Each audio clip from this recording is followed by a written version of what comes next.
the Chase Thomas Podcast. For people who have nothing but time to kill. Is John Slaughter? Where does John Slaughter fit in? Like Christian Harrison, there's opportunities here to move some guys around to make this all work. But if you're looking for a silver lining for Tennessee fans and maybe even the coaching staff, it's that, look, it sucks, especially for Jourdan Thomas, but happening now, you're going to be able to really figure out what you have behind him and remedy this with about a month before your first game. I don't know. I go back and forth on it. It sucks for Thomas, and I think it's still very up in the air what they decide to do in the back end now. Yeah, I mean, it sucks for the team as a whole, I think. And I mean, that's what you said, it's the silver lining. I would say, I think, if anyone other than Boo Carter is starting, I think, to me, Christian Charles is the other guy that I would watch out for. Yeah, Christian Charles too. Yeah, who Banks called it the X Factor, right? Was an X Factor? Is that what I heard last week? So, I mean, he could very well factor in and be the starting star because he's played corner and safety to this point. His Tennessee tenure, he's been all over the place. He has, and I'm glad you said that because this is my thing with Boo Carter. I don't know if you Sharpie him in as like the starting star for game one right now, but when you talk about how thin Tennessee is in the secondary, especially at safety, a little bit less at corner, and the fact that Christian Charles can move around and play those positions, it just feels at some point he's going to have to move. If he starts the season and he's the starting star, it feels like at some point an injury is going to happen and he's going to move, and Boo Carter's going to have to slide into that spot. So, I would be trying to get him as many first team reps and just reps in general as possible for that very reason. And I think that's, almost where I think losing Jourdan Thomas is the biggest blow. Is he had that versatility too. Not that he could play corner, but he could play safety. I would have felt just as good about Jourdan Thomas starting at safety this season as I would Andre Turrentine, and probably more confident than Jacoby Thomas. So to me, it's a blow from that standpoint. Just the fact that he can play multiple spots and in really a whole defensive backfield, but especially when you look at the safety star bodies that are kind of unproven guys, Thomas felt like one that was just maybe a little bit more solid, had played a little bit more football, and been pretty good when he had played. Yeah, the reps is something that was big for Thomas, just the experience and having been in the program a couple of years. Of course, Boo Carter, a true freshman. How's that going to work if he is the starting star to begin the season? But yeah, depth is the biggest thing here. I think just because it's not like Thomas was going to be just an elite star. I mean, he's a very good option, don't get me wrong, but the depth overall at safety now is the worst of any position on Tennessee's defense, if not the whole team. So that's what you look to here, and how it all shakes out will be, it's probably the most intriguing storyline the rest of the way through camp, I'd imagine. Just how, Tim Banks sorts out the three starting safeties and what it looks like. As I said, I guess I would imagine Carter gets the nod week one. It makes the most sense, but we'll just have to see how it all plays out. Has Tennessee started a true freshman to this point? Because he'll be the only starter true freshman this year if he ends up being the starter. Like, I don't recall it. Heupel and Banks. Not in the Heupel era, I don't believe so. No. Right? This is unprecedented waters if they go down the Boo Carter rabbit hole as a true freshman. And like we all said, like, he's obviously super talented. And you looked at it where special teams was where we thought we were going to immediately see Boo Carter pop, is like on punt returns. Like, if Death, Taxes, and Mike Eckler are getting the most out of his special teams, like, Boo Carter, I've been most excited about just seeing him in punt returns. Like, I just think he's going to be electric, and like, he fits that D. Williams, Velus Jones model where I just think he's going to be dangerous with the ball in his hands early and often.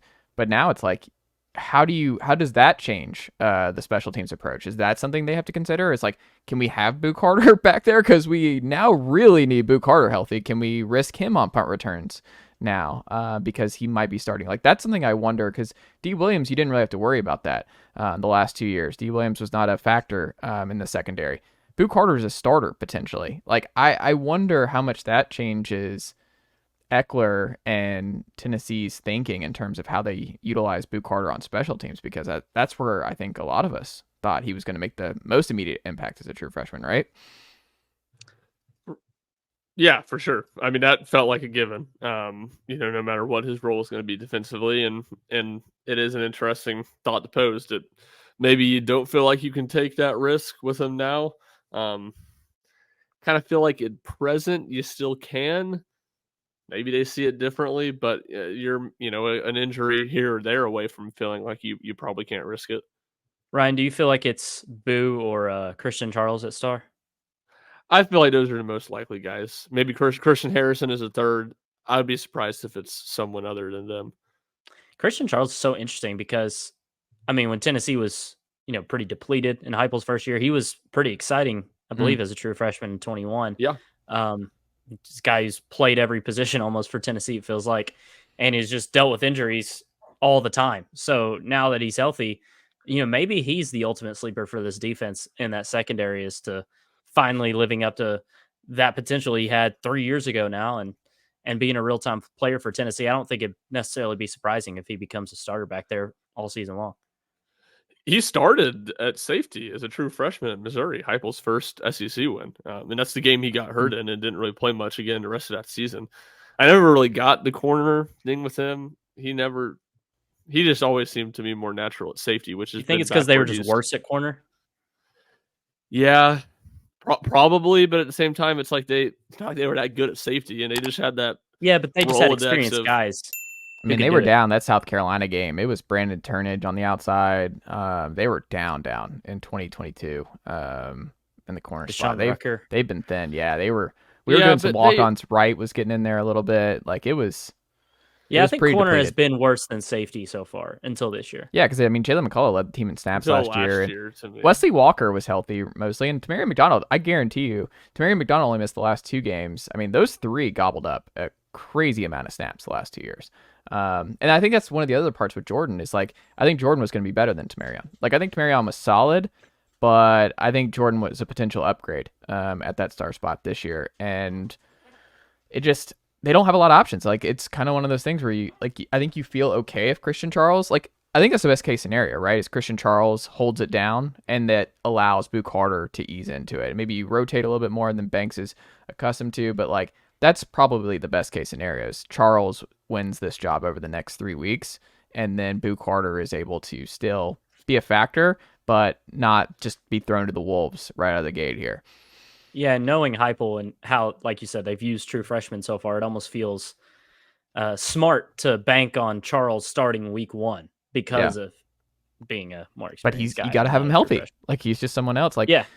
I mean, Tennessee, we wondered in the offseason of like, how much would it matter to Marion, Wesley Walker? I mean, Jalen McCullough, you couldn't do anything about because he was off to the NFL, but like Walker and McDonald hitting the portal. Danico Slaughter was sneaky someone where you're like, that, because I mean, he's going to start at Arkansas. Brandon Turnage is going to start at Ole Miss.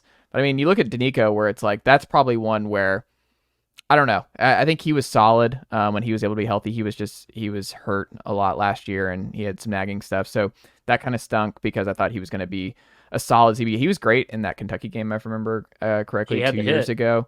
Yeah, he had the hit. Remembers that.